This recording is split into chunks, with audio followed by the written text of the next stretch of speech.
Perkenalkan, nama saya Tri Agung Romadhoni dari UPBJJ Surabaya. Pada video kali ini kita akan melakukan tugas 1 untuk mata kuliah pemrograman berbasis web. Di sini kita akan menggunakan HTML, CSS, dan JavaScript. Nah, pada tugas 1 kali ini kita disuruh untuk membuat sebuah aplikasi website sederhana untuk pemesanan bahan ajar di universitas terbuka.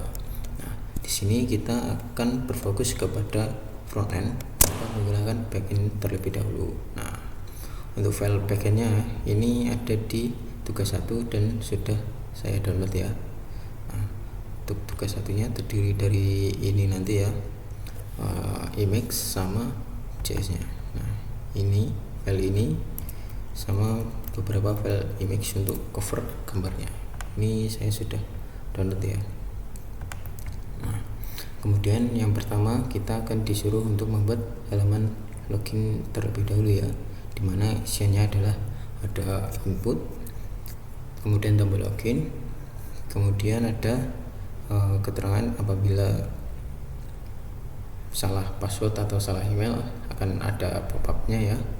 Nah, kemudian ada tombol lupa password dan daftar. Nah, ini akan dimunculkan dalam bentuk pop-up. Langsung saja kita eksekusi. Nah, di sini adalah untuk website loginnya ya. Ini codingannya. Nah, untuk logika ketika kita masuk untuk mengatasi ini ada di script. Nah, di script di bagian paling atas ini.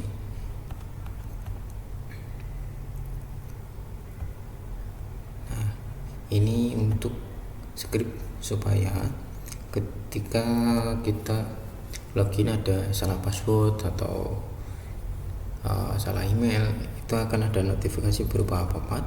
Kemudian untuk login, nah ini untuk lupa password, kemudian ini ada untuk daftar akun. Nah, ya, file ini harus kita hubungkan terlebih dahulu ya. Nah, file ini file script sama file data.js, kemudian file style css ini harus kita hubungkan ke setiap file HTML. Contohnya kita file index HTML kita hubungkan. Nah, di sini ini untuk menghubungkan ke CSS-nya. Nah, kemudian di paling bawah ini ada data, kemudian ada script. Nah, untuk ini jangan sampai terbalik ya.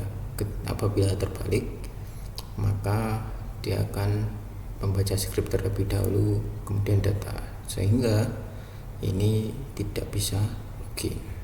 Nah, langsung saja kita coba. Nah, ini ketika kita bisa login ya. Nah, ini kita bisa login, kemudian kita coba untuk salah password ya. Ini untuk salah password, kemudian kita coba untuk lupa password ya.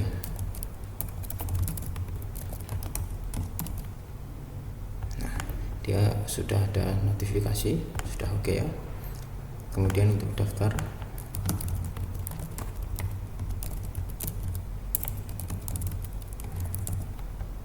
nah ketika sudah daftar dia juga akan ada notifikasi. Di sini saya akan menggunakan akun saya sendiri untuk login ya. Nah, oke. Jadi untuk file pertama ini sudah selesai ya.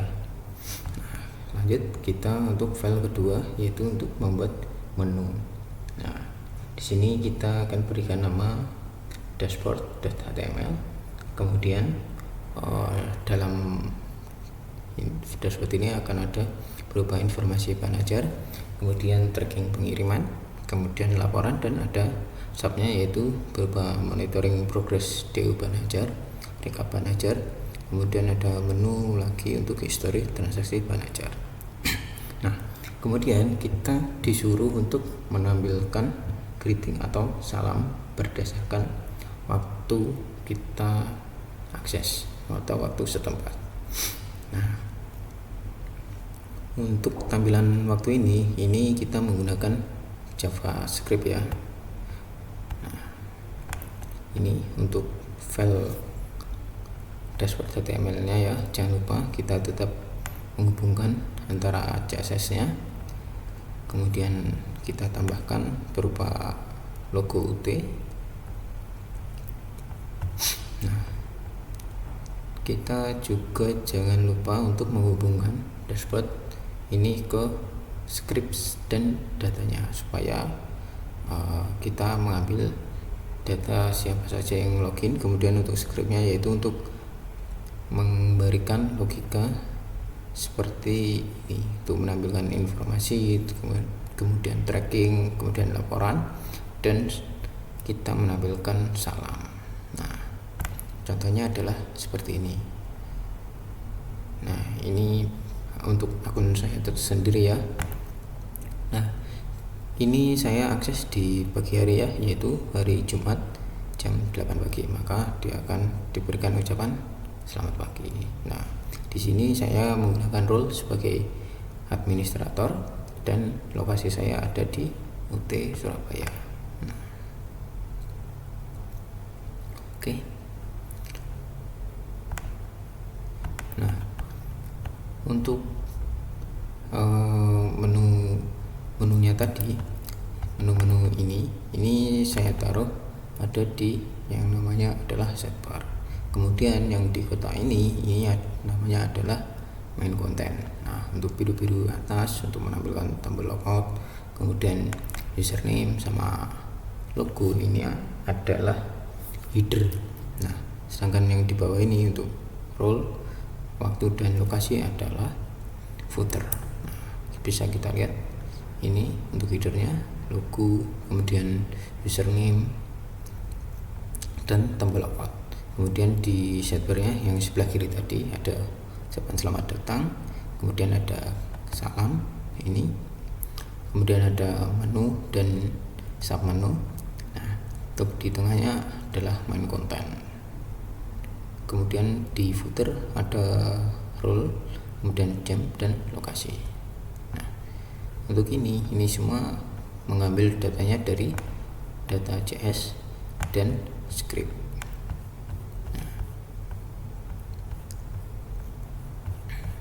Nah, di sini ini untuk mengatasi dashboard, untuk file dashboardnya. Nah, ini untuk footernya, footer untuk keseluruhan file ini ya, kita menggunakan footer, jadi harus terupdate selalu. Oke, sudah sesuai ya. Nah, kemudian kita lanjut untuk membuat file tracking. Nah, di sini untuk trackingnya akan menampilkan di main kontennya tadi ya, ada input, kemudian ada tombol cari.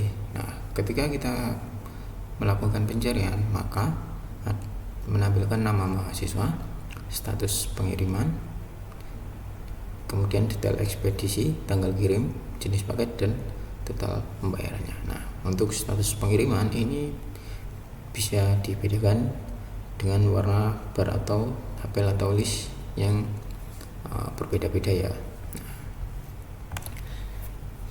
Kita coba melakukan tracking pengiriman. Nah, kita mendapatkan data tracking pengiriman ini ada di data JS. Nah, di sini. Oh iya, ini yang paling atas ini adalah untuk data kita melakukan login tadi ya. Nah, di sini saya sudah menambahkan ID saya sendiri. Nah, kemudian ini untuk data bukunya ya, ini nanti ada di soal nomor 4.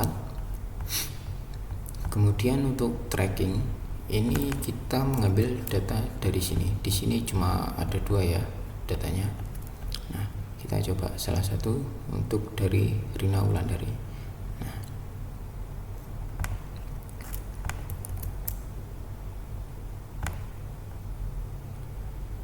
Nah, untuk dari data ini bisa ditemukan untuk nama Rina Wulandari dengan menggunakan ekspedisi di JNE, kemudian tanggal kirimnya sudah tertera, jenis paket, dan total pembayaran. Nah, untuk status barangnya sedang diteruskan ke kantor Jakarta. Nah, di sini saya menggunakan warna biru ya untuk status barangnya ya. Nah, kemudian kita coba untuk data kedua dari Agus Pranoto. Nah, untuk data kedua kita coba cari. Nah, di sini sudah berubah. Nah, di sini untuk status barangnya sudah berubah juga ya. Jika selesai dia akan menjadi warna hijau. Nah, untuk riwayat perjalanannya seperti ini ya. Nah, ini juga sudah sesuai dengan data yang ada ya, yang disimpan di data JS. Nah, kemudian ketika kita salah menampilkan salah melakukan pencarian nomor delivery order, maka dia akan muncul pop-up nomor DO tidak ditemukan. Nah, berarti datanya adalah statusnya adalah invalid. Oke. Nah, untuk filenya seperti ini ya, tidak jauh berbeda dengan dashboard. Perbedaannya hanya ada di main konten. Nah, di sini. Nah, untuk main konten ini tampilannya berbeda, yaitu untuk menampilkan nomor delivery order yang tadi untuk nama mahasiswa, terus hasil pencarian, ekspedisi, tanggal kirim, jenis paket, dan total pembayarannya. Dan jangan lupa kita hubungkan ke CSS-nya, nah, serta ke JavaScript-nya ini. Oke. Kemudian untuk soal nomor 4, nah di sini kita menggunakan file stock HTML. Nah, tugasnya yaitu untuk menampilkan secara dinamis dari data dummy pada data JS.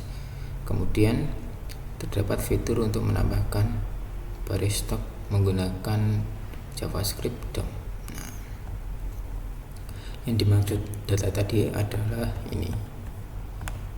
Datanya adalah ini. Nah, kita menggunakan data bahan ajar, kemudian nama buku-bukunya. Buku ini harus ditampilkan di data bahan ajar. Nah, untuk file codingannya yang di stock HTML juga persis dengan yang di dashboard dan tracking.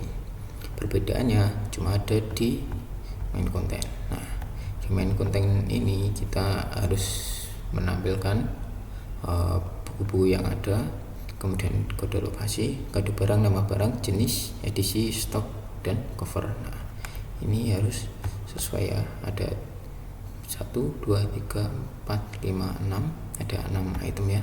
1, 2, 3, 4, 5, 6. Nah, ini harus sesuai.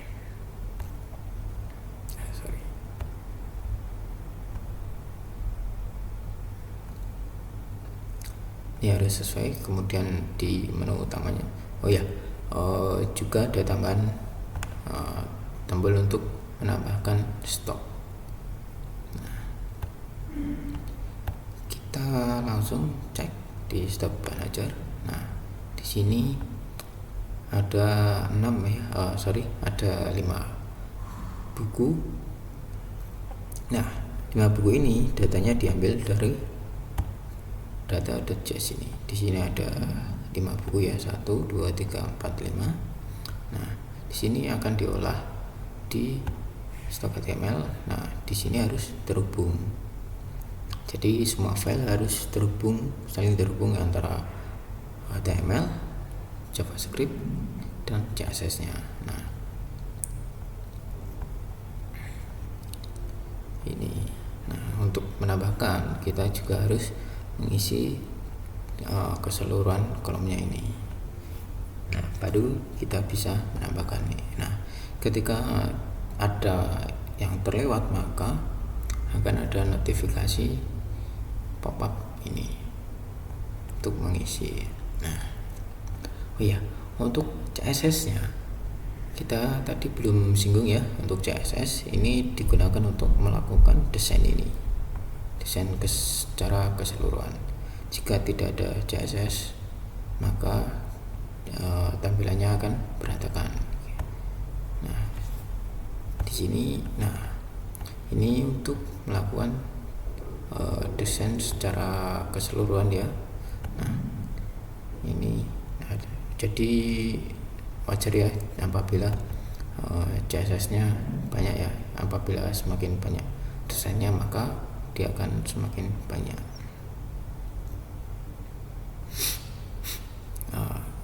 Kita coba, kita sedang ada di sini aja kali ya, di stop belajar. Kita coba untuk nonaktifkan CSS-nya.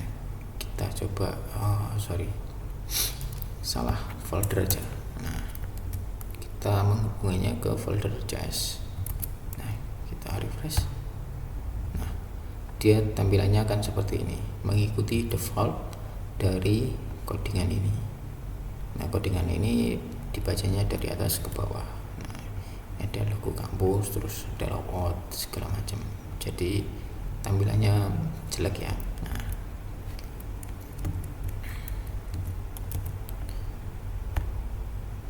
Nah, kita apabila kita tambahkan CSS, jadi kita bisa mendesain sekreatif mungkin untuk tampilan di websitenya.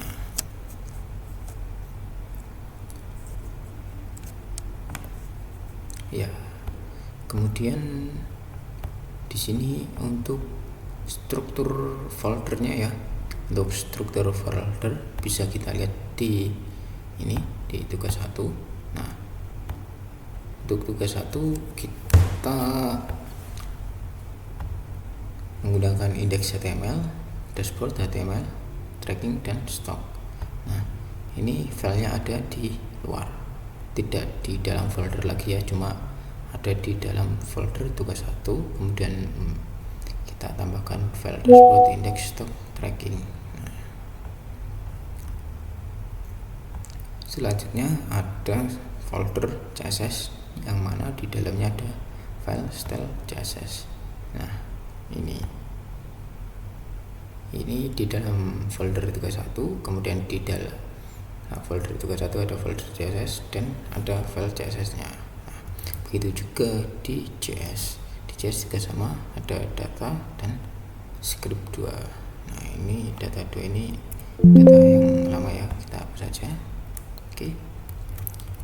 Nah, kemudian yang terakhir yaitu di folder asset. Kita menggunakan asset untuk menampilkan logo. Nah, di sini folder asset dan di dalamnya ada file logo untuk UT. Nah, file ini. Oh ya, saya juga menambahkan apabila kita belum login, kita tidak bisa mengakses file dashboard, sehingga kita akan diarahkan ke halaman login terlebih dahulu. Oke, untuk semuanya sudah selesai ya. Jadi tugas 1 untuk mata kuliah pemrograman berbasis web sudah selesai ya. Jika ada salah kata atau ada penyampaian yang kurang, saya mohon maaf. Wassalamualaikum warahmatullahi wabarakatuh.